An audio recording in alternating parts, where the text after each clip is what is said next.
Hermano, muy buenas tardes. Hoy es julio 8 del 2023 y quiero tocar un tema muy importante que tiene que ver con la reforma, pero no necesariamente en el aspecto teológico, sino más bien con un personaje, algo que nos ayuda a entender a nosotros cómo era la dinámica entre las personas, especialmente el aspecto familiar, el aspecto marital dentro de la reforma. Es interesante. El tema de hoy lleva como título La novia de la reforma. Ahora, ya el mismo título nos indica que no tiene que ver necesariamente directo a la doctrina, porque no vamos a tocar doctrina, pero más bien en cuanto a personajes, relación de personas. Entonces, el título, La novia de la reforma, lo voy a desarrollar. A ustedes van a saber a qué me refiero y quiero que presten atención porque esto nos va a ayudar a entender algo de ese entonces. Estamos hablando del siglo XVI, en el momento mismo en Europa donde nace la reforma, particularmente dentro de la reforma calvinista y todo lo que tiene que ver con los personajes iniciales, originales, principales del movimiento que prácticamente ha cambiado el cristianismo, ya sea para bien o para mal, depende si usted es católico, es decir, no fue algo malo, si usted es reformado, eh, fue algo bueno, pero aún así, los que no son reformados, pero no católicos, como bautistas y otras sectas más, no necesariamente están de acuerdo con la reforma. El bautista prácticamente no es reformado, él prácticamente, diríamos, se mantiene al margen no católico, no reformado, por la sencilla razón de que los reformados tienen o tenemos prácticas que ellos consideran que no es parte de la Biblia, como por ejemplo sacramentos, bautismo de infantes, etcétera, que no es el tema. Pero de todas maneras, para poner en perspectiva lo que voy a hablar ahora. Título, La novia de la reforma. Entonces, para esto voy a compartir mi presentación que está en PowerPoint y quiero de esta manera ustedes me van a seguir ah, en lo que estoy hablando, en el desarrollo del tema. Muy bien, entonces voy a aquí, vamos a ver dónde está. Oh, ok, aquí está. Muy bien. Ustedes van a saber de qué estoy hablando. Y aquí está. Se llama La esposa de la reforma, Wilbrandis, Wilbrandis Rosenblatt, 1504 a 1564. Y bueno, esta es la introducción. Vamos a ir entonces a pasar a la segunda presentación. Wilbrandis Rosenblatt, conocida como la novia de la Reforma, yo puse anteriormente la esposa, bueno, depende cómo muchos lo ven, pero más o menos esta es la idea. Novia de la Reforma, Rosenblatt fue una mujer privilegiada, no solo porque vivió en la época del nacimiento de la Reforma, pero también por haber sido la esposa de tres líderes que formaron la Reforma europea. A continuación, la historia de esta mujer desconocida, pero increíble mujer reformada. En el mundo protestante de la Reforma, muy poco o casi nada se sabe de la vida marital de los reformadores. Por ejemplo, pocos saben que el gran reformador presbiteriano escocés John Knox se casó dos veces. 4 años después de la muerte de su primera esposa, Knox tuvo otro matrimonio con una joven de 19 años. Knox estaba en sus años 50 más o menos, de herencia profundamente reformada y de una buena familia con lazos sanguíneos con la reina Mary de Inglaterra.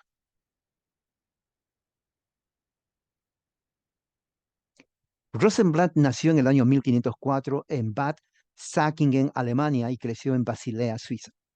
Fue contemporánea de Calvino y mayor que él en 5 años, pero también de la primera generación de reformadores que dieron forma al movimiento de la reforma calvinista en general.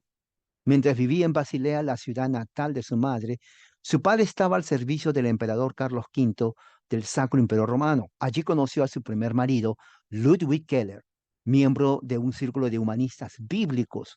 No se sabe con certeza si fue o no simpatizante de la reforma, pero no sería raro el pensar que fue impactado por las ideas reformadas, así como lo fue el otro humanista francés, Juan Calvino. Johann Okelocampadius, 1482-1531. El primer matrimonio de Wimbrandis duró solo 2 años, de 1524 a 1526. A la muerte inesperada de su esposo, Wimbrandis tenía en ese entonces 22 años y una hija pequeña. Siendo joven y habiendo superado la tragedia de la muerte de su primer esposo, en 1528 conoce a un personaje que es clave en el desarrollo de la naciente fe reformada en Europa. Su nombre es Johann Ecolepantius. Al igual que Calvino, Ecolepantius fue humanista, pero también predicador y un erudito de la patrística.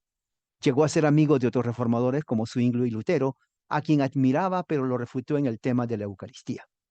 Ecolapandius no estaba seguro en casarse, pero siempre decía que si alguna vez se casara, sería con una mujer santa como Mónica, la madre de San Agustín.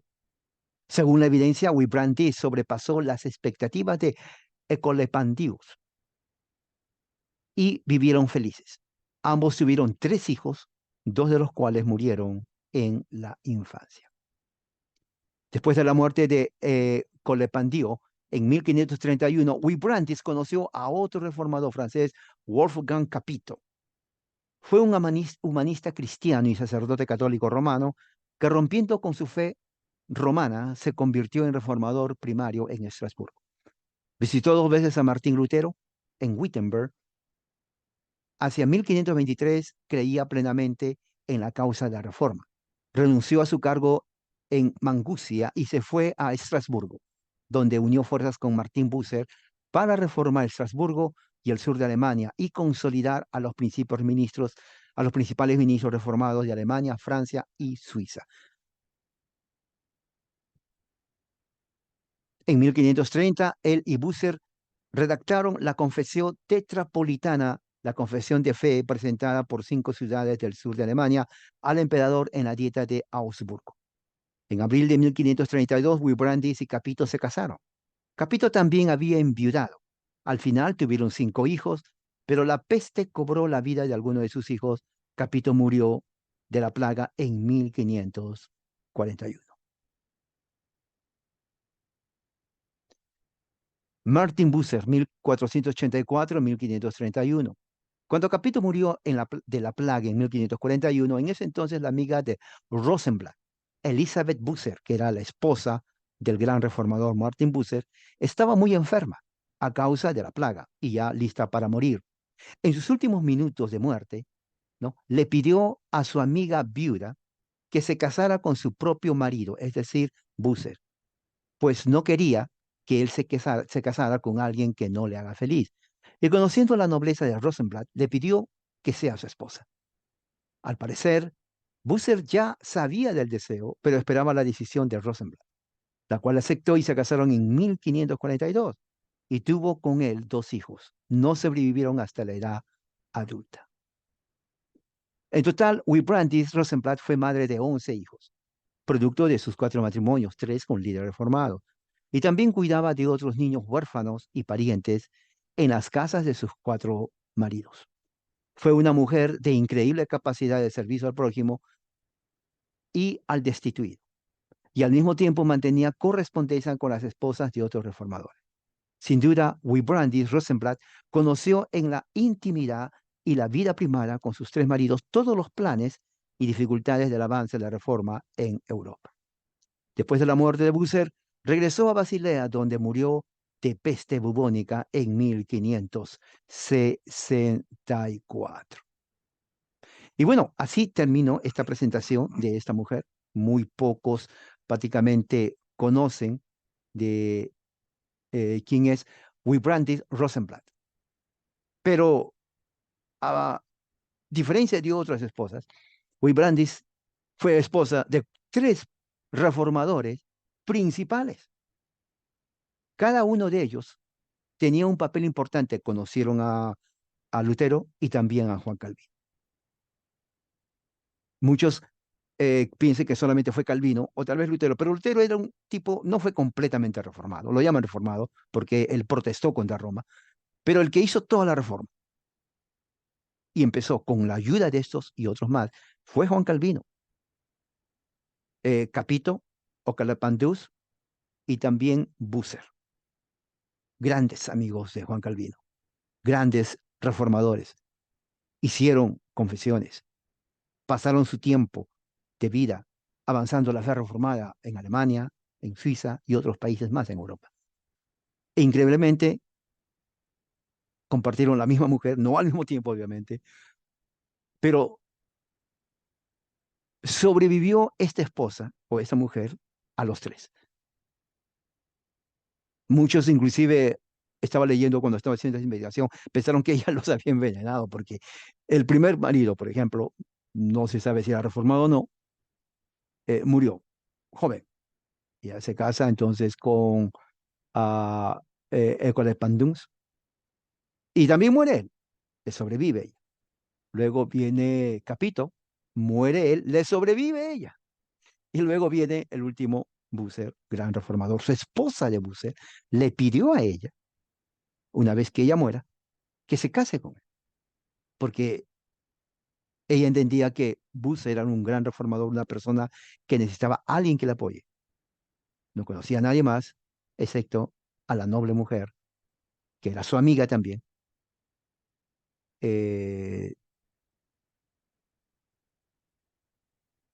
Wilbrandis. Y Wilbrandis aceptó. Obviamente, Busser ya sabía, pero cuando ella acepta, entonces forma su matrimonio. Como esposa de tres reformados principales, ella escuchó todo lo que tiene que ver con los debates, las frustraciones y los planes de avanzar la fe reformada. Escuchó las doctrinas mismas de las bocas de ellos, leyó, o sea, era una mujer que si estuviera vivo, o estuviera viva, mejor dicho, podría decirnos mucho de lo que ella escuchó, no solamente en doctrina, pero en los planes que tenía. Obviamente tuvo que morir y fue a la tumba, llevando todo lo que escuchó de sus tres maridos reformados. ¿Escribió un libro o no? No hay evidencia, pero si sucede sería de buena ayuda porque ella hubiera puesto ahí plasmado todo lo que escuchó de la reforma, de los inicios de la reforma en Europa. No eran la segunda generación de reformados, eran ellos que conocieron a los más conocidos, diríamos así, más conocidos populares como Lutero y Calvino, ¿no? Pero ellos tuvieron parte principal. Es más, sin ellos la reforma no hubiera avanzado, especialmente en Suiza, en Alemania, en Francia, en Ginebra y en otros países más en Europa. Así que ya saben la vida de esta mujer, ¿no? Eh, Wilbrandis Rosenblatt, una mujer que fue la esposa de tres reformados principales que escuchó, y no solamente eso, sino que fue una mujer abnegada, ayudando al prójimo, a los huérfanos, inclusive ayudando a la familia de sus ex esposos. Y al mismo tiempo mantenía correspondencia con las esposas de otros reformadores. O sea, era una mujer abnegada, muy inteligente y una mujer activa dentro de la reforma. Y estoy seguro que aunque no haya escrito tal vez teologías sistemáticas o no haya escrito tal vez una confesión de fe, no es necesario. Su vida misma, su entrega a la reforma fue parte principal para que la fe reformada se expanda en Europa. Bueno, eso quería compartir con ustedes y que la gracia del Señor esté con todos ustedes. Amén.